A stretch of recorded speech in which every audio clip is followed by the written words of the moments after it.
여러분 안녕히 주무셨습니까? 빠르게 만나는 글로벌 뉴스 분석 굿모닝 글로벌 이주호입니다. 자, 미국 증시가 마감까지 약 5분 정도도 남지 않았습니다. 이제 오늘 시장도 미국 증시는 상승으로 마감하게 될 것으로 보이는데요. 12월의 첫 출발을 아주 좋게 알리게 될 것으로 보입니다. 일단 지난 밤 사이에도 몇 가지 호재거리들이 있었습니다. 첫 번째, 백신에 대한 기대감 계속 이어졌고요. 두 번째가 어제 발표됐었던 중국의 제조업 관련 지표가 긍정적으로 발표가 됐다는 점이 확실히 글로벌 경제가 회복되고 있다는 점을 확인시켜줬습니다. 이 두 가지가 크게 작용을 했고, 새롭게 나온 소식이 바로 이거였습니다. 부양책에 대한 기대감인데요. 일단 잠시 후 외신에서도 저희가 자세하게 짚어드리도록 하겠지만, 파월 의장이라든지 아니면 바이든 당선인 모두 재정 정책을 빨리 합의해라라고 이제 촉구를 하고 나섰습니다.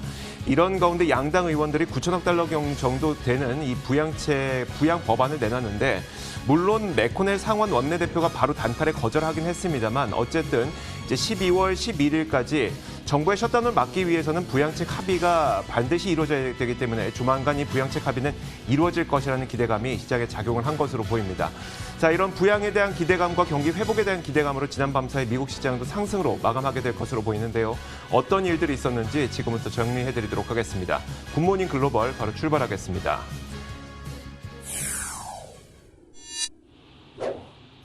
네, 지난 밤 사이 뉴욕 증시 상황 체크해 보겠습니다. LS 클로징 벨 나옵니다. 현재 장 마감까지 정확히 3분 정도 앞두고 있습니다. 먼저 자세한 마감 상황부터 살펴볼 텐데요. 12월 첫 거래일인 오늘 뉴욕 증시 주요 지수 일제히 상승 출발해줬습니다. 다우 지수부터 확인해 보겠습니다. 상승폭이 조금 둔화되기는 했습니다. 그렇지만 잘 올라주고 있고요. 0.67% 오른 19,800선 위에서 현재 거래가 되고 있습니다. 나스닥 지수 보시겠습니다. 상승폭을 역시나 잘 유지를 해주고 있고요. 1.3% 오르면서 12,350선에 거래되고 있습니다. S&P 500 지수 보겠습니다. 1.15% 현재 41포인트가량 오늘 올라주고 있고요. 3,660선에 거래가 되고 있습니다. 이렇게 오늘 S&P 500과 나스닥 지수는 장중에 다시 한번 사상 최고치를 경신하기도 했는데요. 그렇다면 오늘 시장이 주목한 이슈 살펴보겠습니다. 첫 번째로 지표입니다. 다양한 지표가 발표됐는데요. 특히 중국의 제조업 지표 있었습니다. 오늘 호조를 보이며 위험 자산에 대한 투자 심리를 지지해줬습니다. 중국의 차이신 11월 PMI 지수는 54.9로 10년 만에 최고치를 기록했습니다. 시장 예상도 크게 넘어선 수준인데요. 경제 회복에 대한 기대감을 더욱더 키워준 소식이었습니다.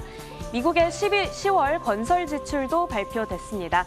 다시 강한 증가세를 나타내며 시장 예상치를 웃돌았습니다. 건설 지출은 전달보다 1.3% 올라 연율 1조 4,300억 달러로 집계됐는데요. 지난해 10월과 비교해서는 3.7% 증가한 수준입니다. 그런 한편 11월 미국의 제조업 활동 지수도 발표됐습니다. 하락했는데 공급관리협회 ISM에 따르면 11월 제조업 PMI가 전월 59.3에서 57.5로 내렸습니다. 전문가 예상치의 58에 못 미치는 수준이었고요. 여기에 대해 ISM의 피오레 회장은 제조업이 6개월 연속으로 양호했으나 10월에 비해 속도가 둔화됐다면서 고용시장의 어려움은 코로나19가 끝날 때까지 계속해서 제조업 경기를 악화시킬 수 있을 것이다. 이런 평가를 내리기도 했습니다. 한편 오늘은 제롬 파월 의장이 연준의 채권 매입 정책 변화에 관한 증언을 상원에서 내놓기도 했죠. 전일 발언에서 여전히 경제 전망의 불확실성이 크다는 점을 강조한 파월 의장이었는데, 오늘은 경제가 생각보다 빠르게 회복하고 있다고 발언했습니다. 그렇지만 여전히 갈 길은 멀기 때문에 더 많은 재정 지원이 필요하다고 말했고요. 또 연준은 필요할 경우 모든 수단을 동원해서 경제 회복을 지지할 것이다. 이렇게 발언을 했습니다. 이렇게 뉴욕 증시 주요 이슈를 몇 가지 살펴봤습니다. 잠시 뒤 뉴욕 증시 마감 직후에 다시 돌아오겠습니다.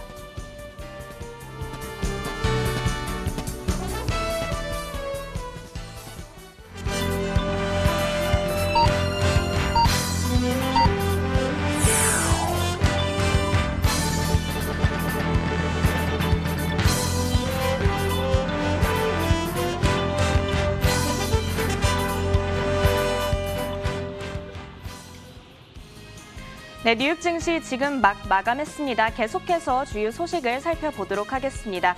백신 관련 긍정적인 소식도 오늘 이어졌는데요. 화이자와 바이오엔텍은 전일 유럽의약품청 EMA에 긴급 사용 승인을 신청했다고 밝혔습니다.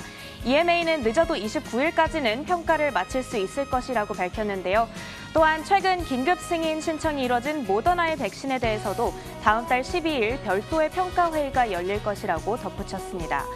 재정 부양책 협상과 관련해서도 다소 진전된 소식 나왔습니다. 워싱턴 포스트는 민주당, 공화당, 양당의 초당파 상원 의원들이 오늘 약 9천억 달러 규모의 새로운 부양책을 제안할 예정이라고 보도했습니다. 섹터별 흐름도 살펴보겠습니다. 오늘 11개 업종 가운데 현재 10개 업종이 상승불을 켜주고 있고요.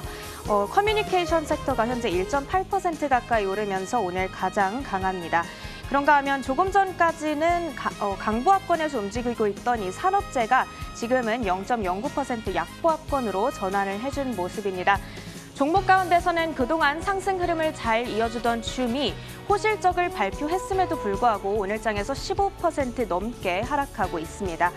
그런 한편 월가의 전문가들은 낙관적인 투자 심리가 이어지고 있다면서도 걱정의 목소리를 내고 있습니다. 알리안츠 마켓연구 담당 대표는 시장의 분위기가 더 낙관적이라며 백신이 예상보다 빨리 나올 거라는 기대감 때문이라고 말했습니다. 그러면서 다만 파월 의장이 백신의 배포 문제 등을 지적했기 때문에 당국자들은 시장보다 이행 리스크에 훨씬 더 신경을 쓰고 있다며 시장의 기대 그리고 당국자의 기대 간의 명백한 괴리에 대해서 지적을 했습니다. 그렇다면 다시 한번 자세한 마감 상황 살펴보겠습니다. 다우지수 0.6% 오르면서 29,800선 위에서 거래를 마칠 것으로 보이고요. 나스닥 지수 확인해 보겠습니다. 1.3% 가까이 올랐죠. 12,350선에 거래를 마칠 것으로 보입니다. S&P 500 지수 역시 오늘 40포인트가량 회복을 해주면서 3,662선에 거래를 마칠 예정입니다. 이렇게 뉴욕 증시 마감 상황 살펴봤습니다. LS 클로징 벨 나우였습니다.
앞서 시황 살펴보셨습니다. 이에 대한 분석 내려보도록 하겠습니다. 클로징 벨 나우 오늘도 장혜진 앵커와 로제타 투자자문 최진수 포트폴리오 팀장 함께하겠습니다. 어서 오세요.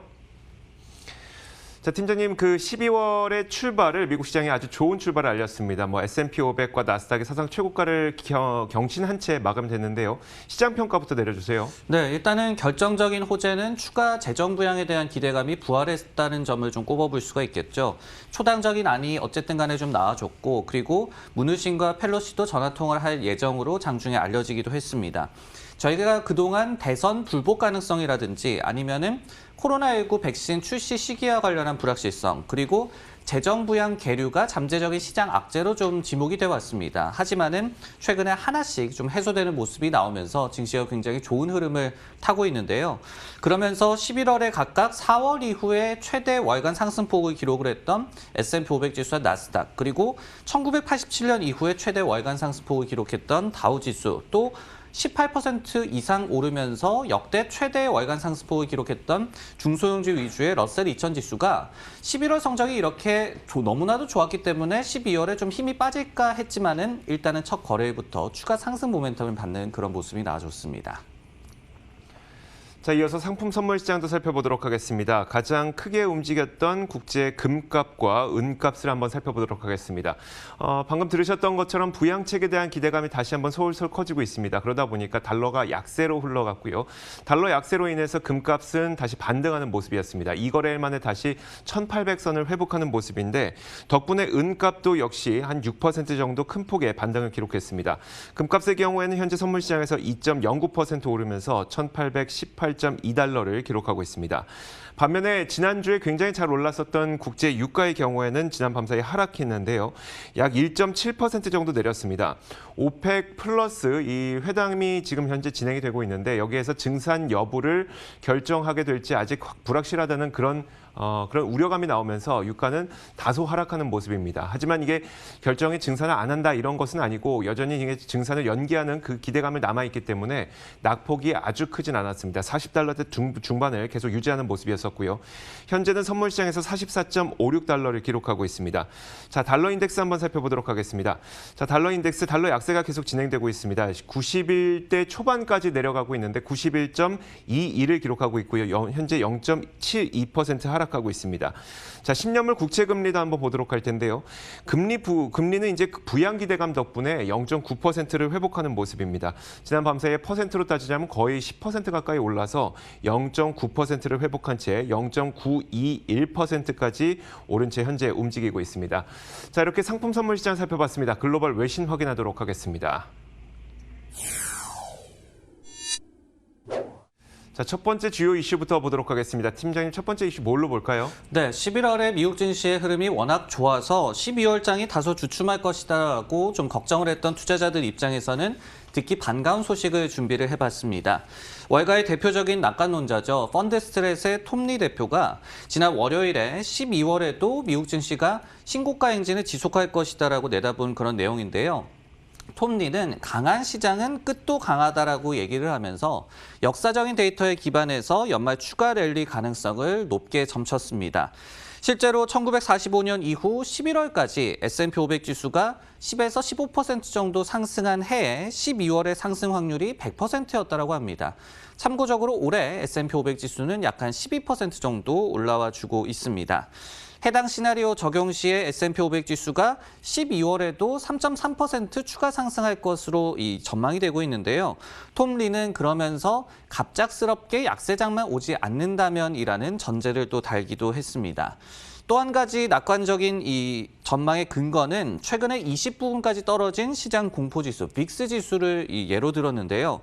톰 리 같은 경우에는 빅스가 20을 하회한다라면은 강한 리스크 온 시그널이다. 그러면서 기관 투자자의 증시 추가 매수세가 유입될 그런 유인으로 작용할 수 있다라고 강조했습니다.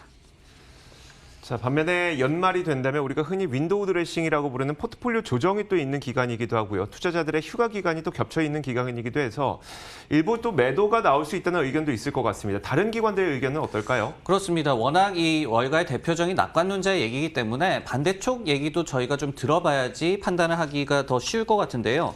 펀드 포트폴리오 리밸런싱 과정에서 증시 매도세를 좀 촉발할 수 있다라는 그런 일부 의견도 존재를 합니다. 예를 들어서 스톤엑스라는 기관에서는 올해 1분기와 그리고 지난 2018년 말 정도의 뱅가드 펀드에서 특히 국채 매입과 주식 매도를 통해서 좀 리밸런싱을 했다라고 합니다. 근데 이와 유사한 액션이 올 연말에도 나올 가능성을 염두해야 한다라고 조언을 했고요.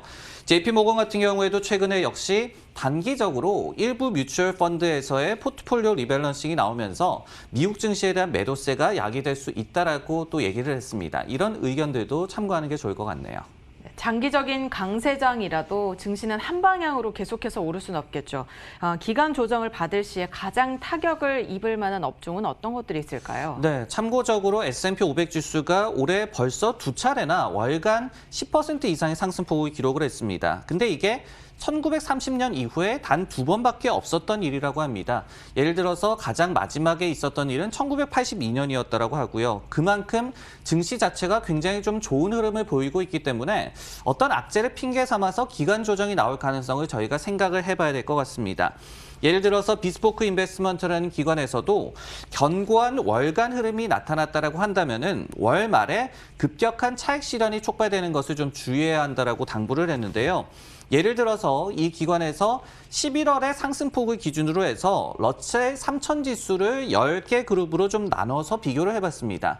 근데 MTD 기준으로 각각 38%와 66% 상승을 했던 최고 성적을 기록했던 그 그룹 두 개가 11월 말일, 그러니까 11월 30일 거래일에 각각 1.9%, 1.87% 하락하면서 차익 실현에 가장 좀 큰 피해를 받았습니다. 그렇기 때문에 저희가 시장을 관찰을 할 때도 급격하게 오르는 좀 섹터가 있다라고 한다면은 기간 조정의 희생양이 될 가능성을 좀 생각을 해봐야 될 것 같습니다. 네, 다음 뉴스는 이조 앵커의 픽입니다. 내용 확인해 보겠습니다. 자, 미국의 민주공화 양당 의원들이 모여서 9,080억 달러 규모의 그 부양책 패키지를 공개했습니다. 하지만 그 부양 패키지가 공개된 지 바로 몇 시간 후에 미치 매코넬 상원 원내대표는 단칼에 이를 거부하기도 했는데요. 그럼에도 불구하고 펠로시 하원 의장과 문우신 재무장관도 추가 부양 합의를 위해서 다시 한번 이야기를 나눌 것으로 기대가 되면서 부양책에 대한 기대감은 지난 밤사이에 조금 이어졌던 그런 분위기였습니다.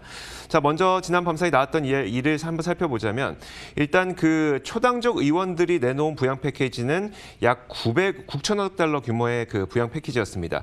여기에는 급여 보호 프로그램, 또 주정부 지원금, 매주 300달러씩 지원하는 실업 지원금, 여기에다가 160억 달러 규모의 백신 유통 및 코로나 진단 지원금도 포함이 됐었거든요. 다만 미국인들에게 현금으로 지급되던 지원금, 우리나라로 치자면 재난지원금, 이런 것은 이번 부양 패키지 안에 포함이 되지 않았었습니다.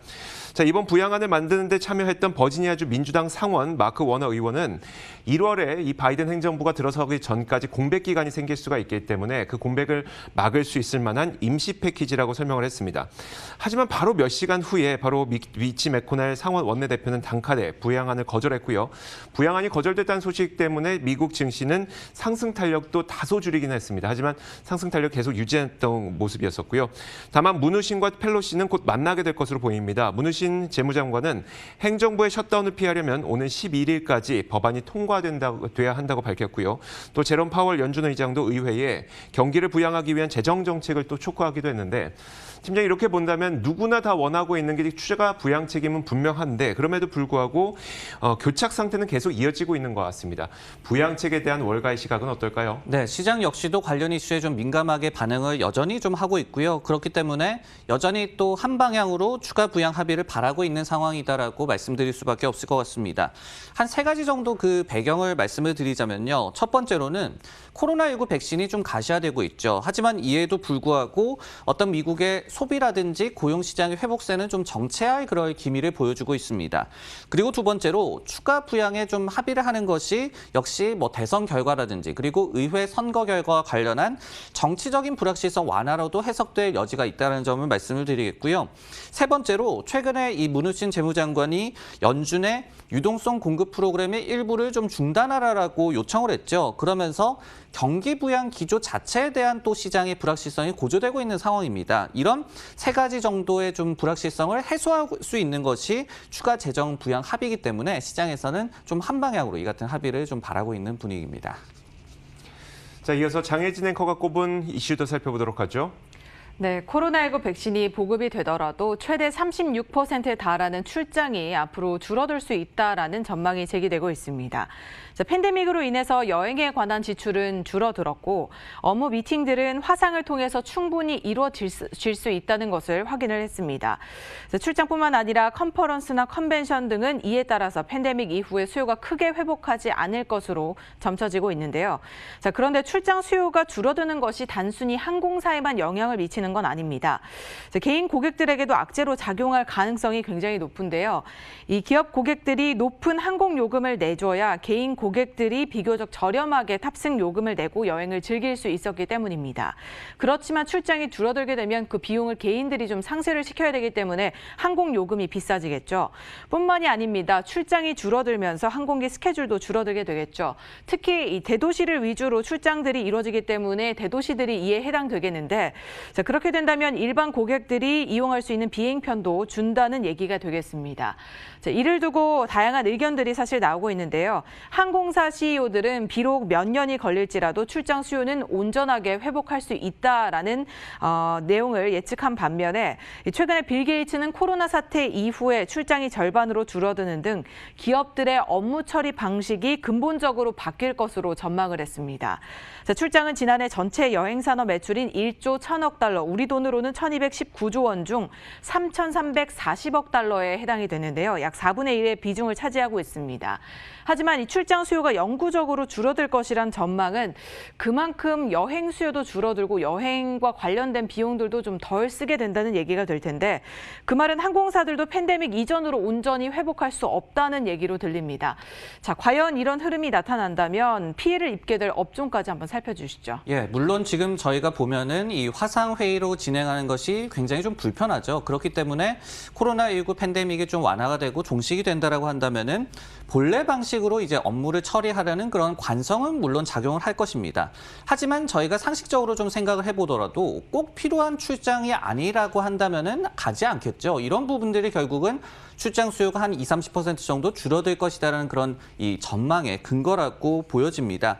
대표적으로 좀 피해 업종을 꼽아본다면은 역시 좀 항공주를 꼽아볼 수가 있겠죠.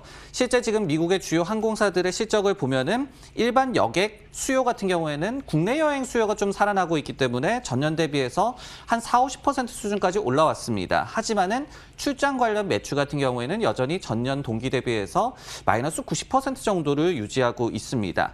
이 밖에 익스피디아라든지 이 부킹닷컴 같은 여행 관련 예약 사이트라든지 또 호텔 관련주 그리고 또 출장에 가서 카드를 좀 많이 긁어야지 카드 관련주도 실적이 좋아지겠죠. 국경 간 이 결제액 지표가 중요한 카드 관련주도 이와 같은 트렌드의 대표적인 피해 업종이다라고 보여집니다. 자, 이렇게 지난 밤 사이 주요 이슈 살펴봤습니다. 이어서 종목 뉴스 확인하겠습니다.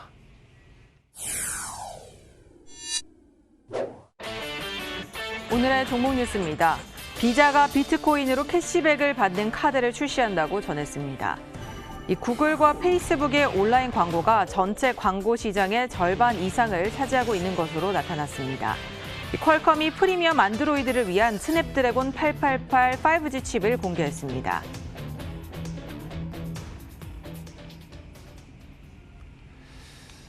자, 첫 번째 기업부터 보겠습니다. 비자인데요. 최근 들어서 팀장님 그 암호화폐와 관련된 이야기들이 많이 들려오고 있네요. 그렇습니다. 비자도 이 암호화폐 서비스 확대를 위한 또 한 걸음을 내디뎠다라는 소식을 준비해봤는데요. 로이터 기사였습니다. 가상화폐 스타트업 이 블록피라는 회사가 있는데요. 이날 비자와 이볼브뱅크 그리고 신용카드사인 디저브 등과 함께 비트코인으로 캐시백이 지급되는 신용카드를 출시할 예정이다라고 발표를 했습니다. 해당 카드 결제 건당 1.5%의 캐시백을 고객들은 받게 되는데 나중에 월간 단위로 이를 블록피 계정에 비트코인으로 전환하는 그런 방식이 사용될 것으로 알려졌습니다. 해당 서비스는 일단은 미국에서만 제공이 되고 카드 발송은 내년 봄에 이루어질 계획으로 좀 알려졌는데요. 이번 발표 같은 경우에는 지난 10월에 페이팔이 유저들 사이에서 가상화폐를 전자지갑에 저장하고 그리고 거래하는 서비스를 허용하는 등 최근에 가상화폐의 결제 수단으로서의 그 사용 범위가 확대되는 추세 속에서 나온 그런 결정이 되겠습니다. 이 같은 가상화폐, 암호화폐에 대한 범용 기대 외에도 어떤 전례 없는 위험 자산에 대한 선호 심리, 그리고 전례 없는 또 글로벌 부양 기조, 여기에 또 더해서 가상화폐가 인플레이션에 좀 해지를 할 수 있다는 해석 등이 나오면서 비트코인이 YTD 기준으로 160% 상승하는 흐름을 보여주고 있습니다.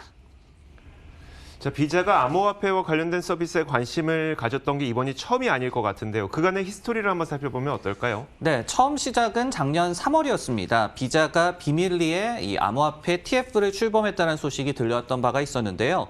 그리고 대표적인 무브로는 오늘 발표된 내용과 조금 비슷합니다. 암호화폐 거래소 코인베이스와의 파트너십을 통해서 코인베이스 직불카드를 출시를 했습니다. 비자 직불카드와 동일한 방식, 그러니까 비자의 결제 네트워크를 사용하는 그런 카드가 되겠는데 암호화폐를 활용해서 결제를 하고 리워드도 받는 방식으로 이미 또 출시를 한 바도 있었습니다. 그렇기 때문에 오늘 발표와 좀 더불어서 이 가상화폐 관련된 서비스를 계속해서 확대하라는 움직임을 보여주고 있습니다. 네, 한편 이 비자는 최근 주가 흐름이 다소 지지부진한 흐름을 보이고 있습니다. 최근 이 상황은 어떻고 또 투자 의견들은 어떤 의견들이 나오고 있는지 살펴주시죠. 네, 결국은 비자도 결국 이 카드 소비 그리고 여행 수요와 관련이 좀 깊습니다. 그렇기 때문에 코로나19와도 관련이 깊고 경제 정상화 수혜주로 좀 묶여서 주가 흐름이 나타나고 있다라고 말씀을 드릴 수가 있겠습니다. 그렇기 때문에 다소 좀 주가 흐름이 지지부진했다라고 보여지기도 하죠. 하지만은 11월에 그래도 약 한 15% 정도 상승을 하면서 11월 중에 있었던 경기 민감주로의 섹터 로테이션에 충분한 또 수혜를 받은 것으로 흐름이 나타나고 있습니다. 최근에 투자 의견을 좀 살펴보면은 웰스파고가 목표 주가를 210달러에서 240달러로 상향을 했는데요. 팬데믹 이후에 카드주가 이 대형 기술주를 언더퍼폼하고 있다. 하지만은 국경 간 결제액이 결국 회복될 것이다라고 전망을 하면서 긍정적인 투자 의견을 제시하기도 했습니다. 네, 다음 종목 뉴스는 이조 앵커의 픽입니다. 내용 확인해 보겠습니다. 자, 조금 전에 소식이 전해졌습니다. 그 세일즈포스닷컴이 슬랙을 277억 달러에 인수하기로 결정했다는 소식인데요. 오늘 마감 종가 기준으로 살펴보자면 슬랙의 시가총액이 250억 달러 정도입니다. 이게 20억 달러 정도 격차가 나는데 아마 부채를 좀 포함하다 보니까 250억 달러 현재 시가총액에서 277억 달러의 인수 자금 이렇게 형성이 되고 있는 것으로 보입니다. 자, 자세한 소식은 저희가 월가이드에서 전해드리도록 하겠습니다. 자, 이어서 제가 꼽은 뉴스도 한번 살펴보도록 할 텐데요. 자, 구글과 페이스북, 아마존 이 세 기업이 지난 밤 사이에 굉장히 좋은 모습을 보였습니다. 그 이유를 따져보니까 사상 처음으로 온라인 광고가 전체 광고 시장에서 차지하는 비중이 절반을 넘은 것으로 확인이 됐는데요. 이 소식과 함께 이들의 주가도 상당히 좋았습니다. 자, 세계 최대 미디어 광고 기업이 있습니다. 이 기업은 이 WPP라고 하는 영국 기업인데요. 이 영국 기업이 디지털 광고가 수년간 어두웠던 광고 시장에 빛을 들이고 있다 이렇게 평가를 내리기도 했습니다. 디지털 광고 비중이 얼마나 늘어났는지 얼마나 커졌는지 저희가 직접 눈으로 한번 확인해 보도록 하겠습니다. 가장 아래 보이는 이 회색 음영이 바로 이 디지털 광고 시장이고요. 그 위에가 매거진, 그러니까 잡지죠. 그 위에는 뭐 뉴스페이퍼, 라디오와 TV 이런 순으로 이 광고 시장 비중이 차지가 되고 있는데 이게 그 전체 광고 시장 비중이 한 2,400억 달러 정도가 됩니다. 그 가운데 디지털 광고가 차지하는 비중이 이제 1,200억 달러를 넘어섰거든요. 그만큼 디지털 광고 비중이 이제 전체 광고 시장의 절반을 넘어서게 된 겁니다. 얼마나 빠르게 성장하고 있는지를 보니까 불과 3년 전만 하더라도 이 디지털 광고 시장은 3분의 1 수준이었었는데 이것이 이제 벌써 3년 만에 절반까지 크게 성장을 한 거죠. 자, WPP에서는 최대 수혜를 받을 기업으로 구글과 페이스북, 아마존 이런 기업들이 될 것이라고 얘기를 했고 그들은 이미 광고 시장에서 매우 좋은 성과를 내왔다라고 평가를 내리기도 했습니다. 자, 팬데믹으로 인해서 광고 시장도 얼어붙었던 올 한 해였었지만 온라인 광고 비중이 빠르게 커지고 있다는 것은 팬데믹이나 아니면 뭐 민주당의 반독점 규제 이런 것들을 떠나서 뭐 페이스북, 구글 이런 온라인 광고 관련주들의 성장성에 대해서 또 긍정적으로 보게 만드는 시각을 만들 수 있을 것 같거든요. 팀장님 어떻게 보시나요? 네, 구글이라든지 페이스북 같은 이 온라인 광고 이 관련주 입장에서 팬데믹은 온라인으로의 이 광고 전환이 가속화됨과 동시에 전체 기업들의 광고 지출은 좀 줄어드는 좀 엇갈린 상황을 좀 맞이를 했었는데요. 최근에는 두 가지 모두 좀 좋은 상황으로 흘러가고 있다라고 말씀을 드릴 수가 있을 것 같습니다. 그리고 일단 구글이나 페이스북 그리고 스냅 등의 최근 실적 발표라든지 그들이 내놓은 가이던스를 보면요. 올 연말까지는 최소한 광고 시장의 회복세는 또 지속이 될 것이다.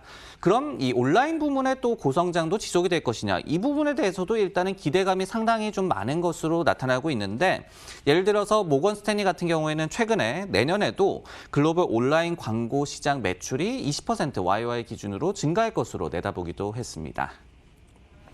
자, 마지막 종목은 장혜진 앵커가 꼽았습니다. 어떤 기업일까요? 네, 퀄컴이 내년 5G 스마트폰 시장을 공략할 차세대 어플리케이션 프로세서죠. 스냅드래곤 888 5G 칩을 공개했습니다. 당사는 퀄컴 테크 서밋 디지털 2020에서 이를 공개하고 이 샤오미의 차기 플래그십 스마트폰인 미 11을 최초로 공급할 계획이라고 밝혔는데요. 이 기사 제목에서도 이 안드로이드 폰, 차세대 안드로이드 폰에 이 동력을 공급할 예정이다라는 내용이 담겨 있습니다. 자, 이번 신규 프로세서의 가장 큰 업그레이드는 그래픽 처리 장치죠. GPU 성능이라고 합니다. 역대 아드리아노 GPU 기능 중 최고의 성능을 자랑한다고 당사는 설명을 했는데요. 이외에도 무선 주파수 시스템이나 인공지능 엔진, 그리고 스펙트럼 이미지 처리 장치 등을 갖췄습니다. 자, 여기에서 가장 또 주목해야 될 부분은 프로세서와 이 통신 모뎀을 하나로 통합한 원칩 솔루션이라는 것인데요. 이 솔루션을 담은 칩을 삼성전자 파운드리 사업부가 전량 수주를 할 것으로 보이고요. 이에 따라서 삼성전자의 5 나노미터 공정에서 생산될 예정으로 보여서 국내 이 삼성전자 주가에도 상당히 긍정적인 영향을 미칠 것으로 예상되고 있습니다. 자, 퀄컴은 샤오미 외에도 LG전자나 모토로라, 레노버, 그리고 에이수스, GTE 등 이 OEM 업체들에도 스냅드래곤을 조만간 공급한다는 계획을 전했습니다. 자, 퀄컴이 2035년에는 5G 시장이 13조 달러에 달할 것으로 예상을 하고 있습니다. 그만큼 5G 시장은 향후에 더욱더 성장할 것으로 예상이 되고 있는데 이 흐름과 함께 퀄컴도 함께 성장을 하겠죠. 월가의 시각은 어떨까요? 네, 퀄컴 같은 경우에는 자체적으로도 올해 5G 이 휴대전화 출하량을 1.75에서 2.25억대로 예상하고 있는데요. 근데 이 수치가 내년에는 무려 4.5억대에서 5.5억대로, 그러니까 3배 가깝게 급증할 것으로 예상을 하고 있습니다. 즉 내년이 이제 5G가 본격적으로 상용화되는 그런 시기로 보고 있다는 얘기가 되겠죠. 이 밖에 이 화웨이 등과의 라이선스 계약 잡음도 좀 해소가 됐고요. 그리고 퀄컴 같은 경우에는 또 애플의 칩을 납품을 하기 때문에 애플의 5G 아이폰에 따른 좀 수혜주로 부각되는 등 최근에 좀 호재가 다수 나오고 있는 그런 상황입니다. 최근에 이 매수 투자 의견을 유지한 시티그룹 같은 경우에도 주가 상승세가 좀 시작에 불과하다라는 긍정적인 의견을 제시한 바가 있고요. 키뱅크라는 기관에서도 화웨이의 칩 수출 허가를 받은 것이 5G가 아니라 4G라는 점은 좀 아쉽다라고 얘기를 하면서도 목표 주가로 175달러를 여전히 좀 제시를 하고 있습니다. 오늘 상승분을 감안하더라도 여전히 20% 정도에 가까운 추가 업사이드를 점치고 있습니다. 자, 이렇게 지난 밤사이 나왔던 여러 가지 글로벌 이슈와 종목 뉴스까지 살펴봤습니다. 장혜진 앵커, 로제타 투자자문 최진석 포트폴리오 팀장 함께했습니다. 감사합니다.